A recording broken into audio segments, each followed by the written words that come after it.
दारू के घूंट में जिंदगी डूब गईल। माई बाप के अखिया रो रो के सूख गईल। घर के हंसी आज सन्नाटा बन गईल और परिवार से नाता टूट गईल।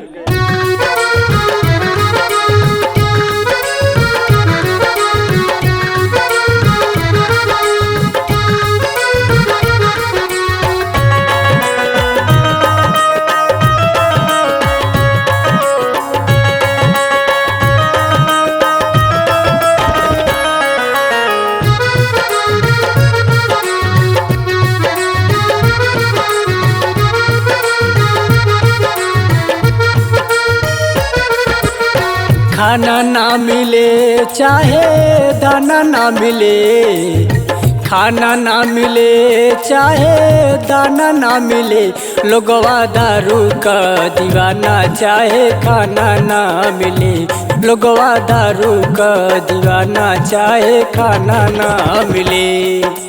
खाना ना मिले चाहे दाना ना मिले, खाना ना मिले चाहे दाना ना मिले, लोगवा दारू का दीवाना चाहे खाना ना मिले, लोगवा दारू का दीवाना चाहे खाना ना मिले।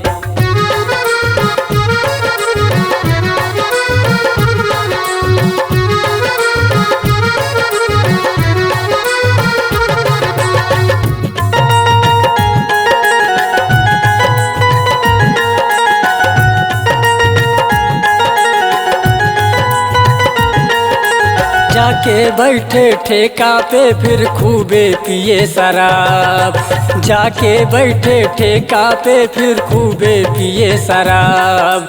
नशे के हालत में जब होवे बतिया करे नवाब, चाहे रहे नए को आना खाना चाहे ना मिले, लोगवा दारू का दीवाना चाहे खाना ना मिले।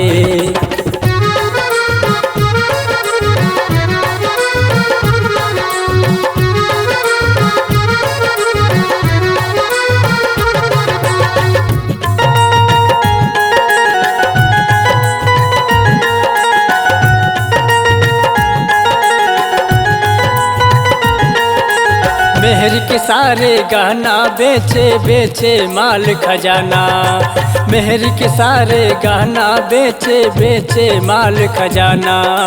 खेत रहे सब गिरवी धई के आपन भये बेगाना, रतियम खोजे एगो जनाना खाना चाहे ना मिले, लोगवा दारू का दीवाना चाहे खाना ना मिले।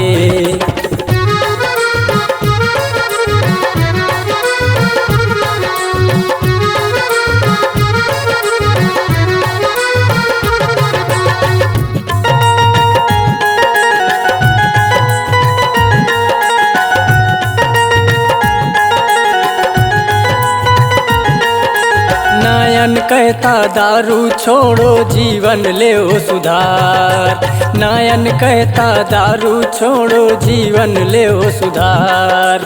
पी के दारू तुम मर जाइयो जीवन होई बेकार, लड़का मरी है तुमको ताना खाना चाहे ना मिले, लोगवा दारू का दीवाना खाना चाहे ना मिले।